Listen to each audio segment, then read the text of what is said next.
더불어민주당은요, 요즘에 좀 내부가 뭐 어느 정도인지는 잘 모르겠으나 좀 어수선한 것만은 분명해 보입니다. 이런 가운데 김혜영 전 더불어민주당 최고위원이 이재명 대표를 직격을 했습니다. 지난달 22일에는 이재명 대표님 그만하면 됐습니다. 내려와 주세요에 이어서 지난달 24일에는 민주당의 단일 대우가 특정인을 지키기 위한 것이라면 동의할 수 없다. 어제는 솥이 뒤집어졌으면 솥 안에 막힌 것들을 비워내고 새롭게 채워야 한다라고 얘기했습니다. 그런데요. 김혜영 전 최고가 지난달 22일에 저 발언을 한 이후에 소셜미디어에 올린 이후에 민주당에서는 김혜영 전 최고에 대해서 이런 비판의 목소리를 낸 바가 있었습니다. 듣고 오시죠. 무슨 근거로 역사의 무대에서 내려와야 될 때가 됐다고 판단하는지 모르겠습니다. 그 일방의 주장을 무슨 근거로 사실로 단정하는지 저는 알 수 없고, 섣부른 예단에 따른 입장들이 함부로 표명되어서 당내 분란을 야기시키는지 이해하기 어렵습니다. 자중해야 된다고 생각합니다. 지금 이 시점에서 저는 이제 갈치 정치 논란은 그만했으면 좋겠는데요. 왜냐하면 지금은 똘똘 뭉쳐서 맞서야 될 때거든요. 네. 그 내부 총질은 안 되죠. 저는 김혜영식의 이런 정치는 결코 동의할 수가 없습니다. 저런 비판의 목소리가 나왔는데 김혜영 전 최고는 어제도 어쨌든 쓴소리를 이어갔습니다.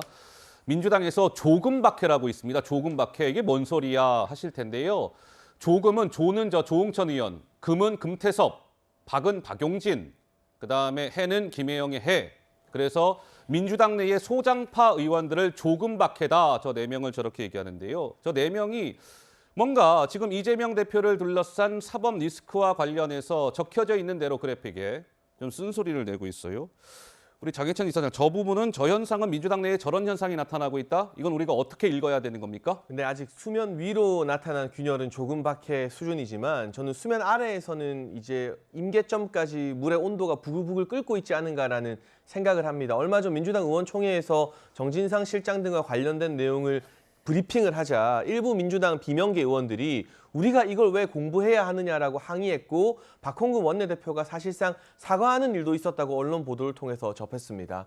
지금은 아직까지는 민주당 전체가 조금 박해 정도를 제외하면은 그래도 원팀으로 이재명 대표 지키자고 하고 있지만, 정진상 실장이나 김용부 원장 기소되고 이후의 재판 결과나 또는 이재명 대표에 대한 검찰의 이 수사 강도가 더욱더 거세진다면 조금 박해가 아니라 다른 비명계 의원 그리고 친명계 안에서도 이재명 대표의 최측근 아닌 의원들까지도 이제는 조금씩 반기를 들 가능성이 있다라고 보여지고요. 네. 이제 또 타당 이야기니까 제가 뭐 이래라 저래라 할 수는 없지만, 국민의힘 같은 경우는 사실상 수도권에 해당하는 이 험지에 해당하는 수도권 출신 정치인들의 목소리에 귀를 많이 기울여야 되는 게 맞고, 네. 민주당 같은 경우는 험지에 해당하는 이 부산 지역구, 영남 지역구에 속한 김혜영 의원 같은 정치인들 목소리에 귀를 좀 더 기울일 때 두 정당 모두 중도나 일반 국민의 상식에 가까워질 거라고 생각합니다. 알겠습니다. 민주당 내부의 얘기까지 좀 해봤습니다. 민주당의 어떠한 변화의 움직임이 있을지는 좀 시간을 갖고 지켜보도록 하고요.